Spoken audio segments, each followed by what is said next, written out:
Hey guys, it's me Amuda. Welcome to my channel. So today I'm going to teach you a very important lesson for the beginners. Other lesson එක beginners ලට.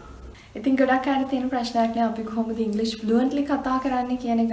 So මම අද ඔයගොල්ලන්ට tips 6ක් අරගෙන ආවා. අපි බලමු මේ tips 6 අපි කොහොම practice කරොත්ද අපිට English fluently කතා කරන්න පුළුවන් වෙන්නේ කියලා. මේ tips 6 ඔයගොල්ලෝ මාස එකමාරක් continuously practice කරොත් අනිවාර්යෙන්ම ඔයගොල්ලන්ට ඔයගොල්ලන්ගේ progress එකක් දකින්න හම්බ වෙයි. Okay, the first tip. පළවෙනි tip එක තමයි forget about perfect grammar. Perfect grammar කියන එක ඔයා ටිකකට අමතක කරන්න. මොකද ඔයාලා හිතනවා නම් අපි ඔක්කොම grammar ඉගෙන ගත්තට පස්සේ තමයි English කතා කරන stage එකට යන්නේ කියලා. ඔයාට ගොඩ ලොකු කාලයක් යයි English කතා කරන stage එකට එන්න. මොකද English grammar ඔක්කොම ඔයා practice වෙනවා කියලා කියන්නේ ඒකට ටික කාලයක් යනවා. Quite long process එකක් ඒක. ඉතින් grammar mistakes වෙන එක totally okay to make mistakes. English mistakes වුණාට කමක් නැහැ. Grammar mistakes වුණාට කමක් නැහැ. ඔයාට පුළුවන් English දාන්න විදිහට use කරන්න. ඒ කියන්නේ මම මෙතෙන්දි recommend කරන්නේ use Singlish. Singlish use කරන්න ඔයා පුළුවන් තරම් ඉතින් අපි ගොඩක් වෙලාවට Singlish use කරනවානේ අපි කතා කරන ගොඩක් වචන even though we are Sinhalese or Tamils ගොඩක් වෙලාවට අපි use කරන්නේ English වචන. For an example අපි මොකක්ද අපි phone එකට කියන්නේ it's smartphone, tablet, computer and most of these things are in English. අපි කතා කරන්නේ මේ දේවල් වලට අපි names දෙන්නේ English වලින්. අපි ජංගම දුරකථනය පරිගණකය කියන වචන use කරන්නේ නැහැනේ. ඉතින් ඔයාලටත් පුළුවන් මේ වචන දන්නේ වචන 5යිද 10යිද වචන 20යිද ඒ වචන ටික දානවා කතා කරද්දී. It can be a Facebook එකේ මොකක් හරි post එකක් වෙන්න පුළුවන් or reaction එකක් වෙන්න පුළුවන්. එහෙම නැත්නම් Instagram එකේ story එකක් වෙන්න පුළුවන්. එහෙමත් නැත්නම් ඔයාලා ගොඩක් groups වල ඉන්නවනේ. ඉතින් යුනිවර්සිටි එකක undergraduate කෙනෙක් නම් අනිවාර්යෙන් ඔයගොල්ලන් ලියෝ එහෙම නැත්නම් ගැවල් වගේ clubs වල members ලා වෙන්න පුළුවන්. මේ membership එක තියෙන ගොඩක් අයට groups තියෙනවා. ඉතින් ඒ වගේ groups වල ඔයාලට පුළුවන් English use කරන්න, Singlish use කරන්න. ඇත්තටම ඔයාලට පුළුවන් විදිහට කවුරුත් ඔයාලට hina වෙන්නේ නැහැ. It's totally okay to make mistakes as I told you previously. ඒක නිසා ඔයා පුළුවන් තරම් Singlish use කරන්න. මොකද ඒක ඔයාගේ English improve වෙන්න අනිවාර්යයෙන්ම helpful වෙන දෙයක් නිසා. The second tip. දෙවෙනි tip එක තමයි don't try to translate word by word. වචනෙන් සිංහලට translate කරන්න හදන්න එපා. ගොඩක් අය කරන mistake එකක් තමයි මේක. ඔයගොල්ලෝ මේ වෙද්දී ඔයගොල්ලන්ගේ English improve කරගන්න කියලා ඉංග්‍රීසි පොත් එහෙම නැත්නම් newspapers, articles, magazines කියනවා වෙන්න පුළුවන්. It is really good. I appreciate that. හැබැයි ප්‍රශ්නේ තමයි ගොඩක් අය මෙහෙම කරන ගොඩක් අය try කරනවා ඉංග්‍රීසියෙන් ඒගොල්ලෝ කියවන දේ සම්පූර්ණ වචනෙන් සිංහලට translate කරන්න. Don't do this. මේක කරන්න එපා. මොකද මේක කරන්න බෑ ඇත්තටම. ඔයාලත් සමහර වෙලාවට ඉංග්‍රීසි වලින් සිංහල translate කරද්දී stuck වෙලා ඇති. කොහොමද මේක මම සිංහල translate කරන්නේ කියලා. ඇත්තට මේක කරන්න බෑ. මොකද ඔයාලා දැනගන්න ඕනි මේ English කියලා කියන්නේ සිංහල කියලා කියන්නේ languages. They are not subjects. මේවා subjects නෙමෙයි. මේවා භාෂාවන්, languages. ඉතින් අපි එක language එකක් තව language එකට සම්පූර්ණ translate කරන්න හදනවා නම් අපිට මේ languages දෙක tally කරන්න ගොඩක් අමාරුයි because they are languages.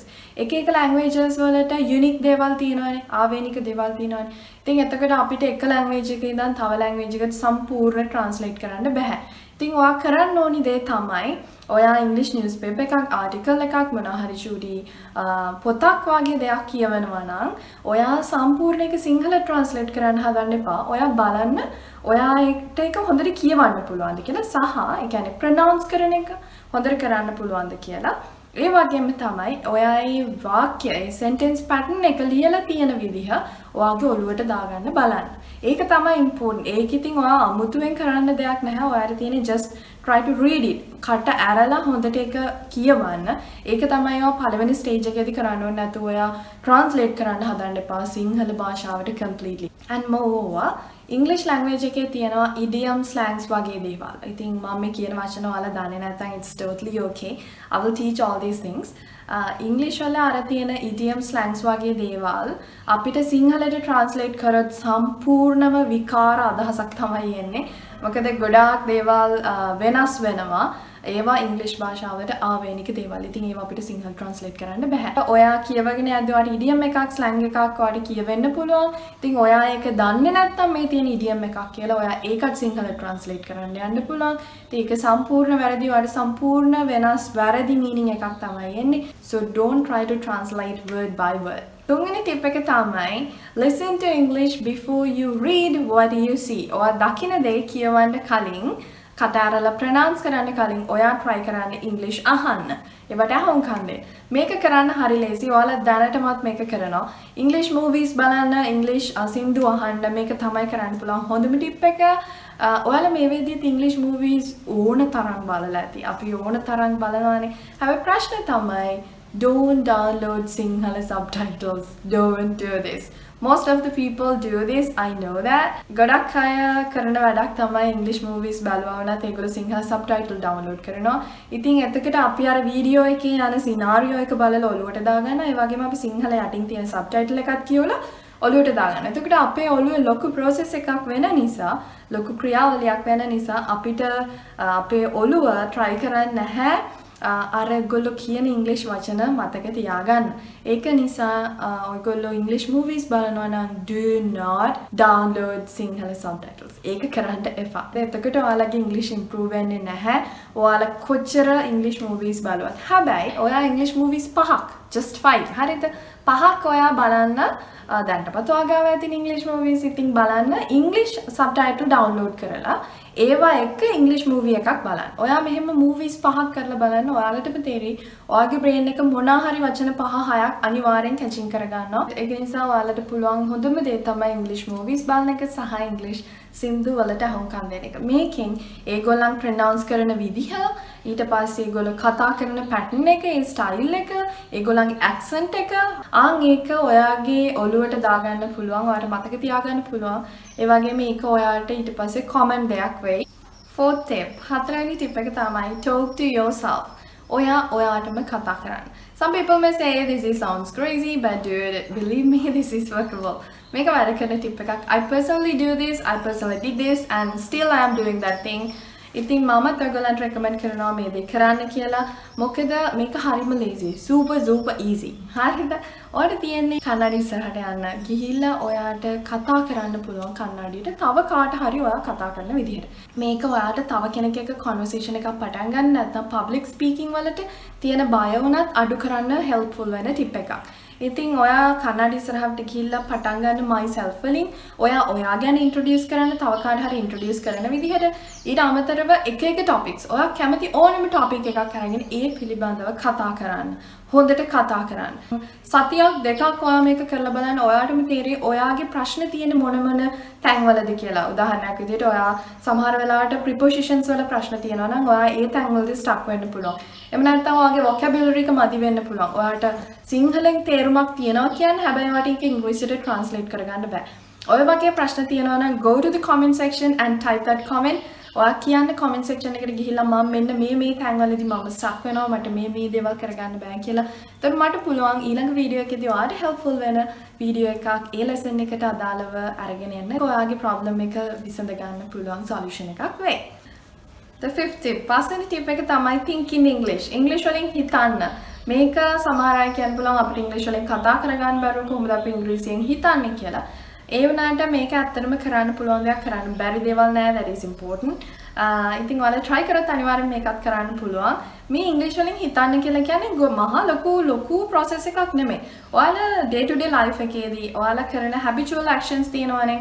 එදිනෙදා life එකේදී කරන සාමාන්‍ය ජීවිතේදී කරන දේවල් තියෙනවානේ. උදාහරණයක් විදියට ඔයාලට coffee එකක් බොන්න හිතෙන්න පුළුවන්. ඔයාලට tea එකක් බොන්න හිතෙන්න පුළුවන්. ඔයාලට බඩගිනි දැනෙන්න පුළුවන්. යාළුවෙක්ට call එකක් ගන්න. ඔයාලට පාඩම් කරන්න හිතෙන්න. ඔය වගේ කරන දේවල් ඔයාගේ ඔළුවෙන් හිතන දේවල් හිතන්න ඉංග්‍රීසි වලින්. හරි. මට දැන් coffee එකක් බොන්න ඕන. අන්නේ වාක්‍ය ඔයා ඉංග්‍රීසි වලින් හිතන්න. How to say that? කොහොමද ඒක ඉංග්‍රීසි වලින් කියන්නේ? අන්න ඒ විදිහට හිතන්න ඔයා ටිකක් ඉංග්‍රීසි වලින් මම කොහොමද මේ වාක්‍ය ඉංග්‍රීසි වලින් කියන්නේ? මේක ප්‍රැක්ටිස් එකක්. ඔයාගේ normal life එකේ ඔයා කොයිතරම් busy වුණත් අනිවාර්යෙන් ඉංග්‍රීසි ඉගෙන ගන්න පුළුවන් ගොඩක්ම essential වෙන tip එකක් තමයි ඉංග්‍රීසි වලින් හිතන එක. ඔයාට වෙලාව යන්නේ නැහැ. ඕනම වෙලාවකදී කරන්න පුළුවන් හරිම lazy tip එකක් තමයි think in English. Last but not the least, හයවෙනි tip එක තමයි guys, what is it? Practice every day. අනිවාර්යෙන් කරන්න ඕනේ. ඔයා මම කලින් කිව්ව tips පහම එහෙම නැත්නම් වෙන කවුරු හරි කියන tips ගොඩාක් කරත් වැඩක් නැහැ. ඔයා ඒ tips practice කරන්න නැත්නම් you know practice make the man, right? So ඉතින් ඔයා practice කරන්න ඕනේ. එහෙම නැත්නම් ඔයාලට බෑ English නෙමෙයි මොන subject එක වුණත් මොන දේ වුණත් improve කරගන්න. Practice කරන එක ගොඩාක් essential. Guys, the more you involve with English, the more you can learn in English. ඔයා ඉංග්‍රීසි එක ගොඩාක් ඉන්න තරමට ඔයාට හරි ලේසියෙන් ඉංග්‍රීසි ඉගෙන ගන්න පුළුවන්. ඉතින් අපි ප්‍රැක්ටිස් කරන එක ගොඩාක් essential. ඔයාලා අඩුම තරමේ විනාඩි 15ක් 20ක්වත් පැය භාගයක්වත් ඉංග්‍රීසි වෙනුවෙන් කැප කරන්න පුළුවන් නම් ඔයාලට පුළුවන් වෙයි ඉක්මනට ඉංග්‍රීසි ඉගෙන ගන්න. ඉතින් ප්‍රැක්ටිස් කරන එක ගොඩාක් essential. ප්‍රැක්ටිස් කරන්න නැතුව කවුරු මොන දේ කිව්වත් මොන ටිප් එක ඔයාලට ඉන්ට්‍රොඩියුස් කරලා දුන්නත් ඔයාට ප්‍රැක්ටිස් කරන්න නැත්තම් English නෙමෙයි මොන දේවත් improve කරගන්න බෑ. So guys, these are my 6 tips. මේ තමයි මගේ tips 6. මම හිතනවා මේක ඔයගොල්ලන්ට helpful වෙන්න ඇති කියලා. ඉතින් ඔයගොල්ලන්ට මොන හරි comments තියෙනවා නම් go to the comment section below and type any comment that you like.